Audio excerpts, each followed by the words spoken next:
भगवत गीता के अध्याय 2 श्लोक 9 का ये है संक्षिप्त सार।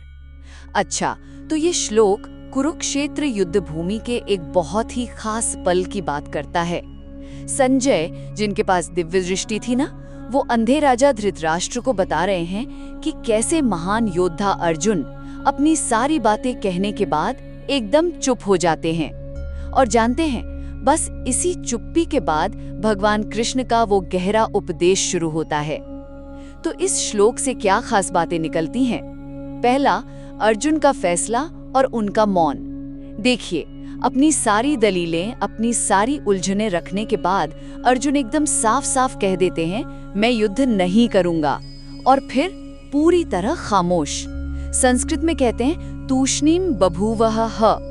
ये उपदेश शुरू होने से ठीक पहले उनके आखिरी शब्द थे, समझ लीजिए। दूसरी बात, और ये बड़ी दिलचस्प है, यहाँ इस्तेमाल हुए नामों का मतलब। संजय ना अर्जुन के लिए गुडाकेश और परंतप जैसे शब्द इस्तेमाल करते हैं। गुडाकेश मतलब जिसने नींद या कहिए अज्ञान पर जीत पा ली हो। परंतप दुश्मनों को तपा देने वाला, उन्हें हराने वाला।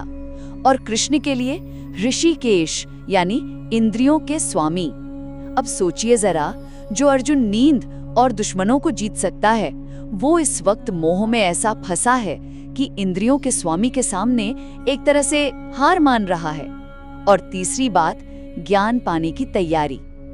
अर्जुन का ये चुप हो जाना, ये सिर्फ हार मानना नहीं है, आप समझ रहे हैं। ये असल में एक बड़ा बदलाव है। जैसे वो अपने तर्क, अपना मैं सब किनारे रख रहे हैं, एक खाली बर्तन की तरह तैयार हो रहे हैं गुरु यानी कृष्ण के ज्ञान को पीने के लिए। तो इसी शांति से, इसी खामोशी से ज्ञान का रास्ता खुलता है।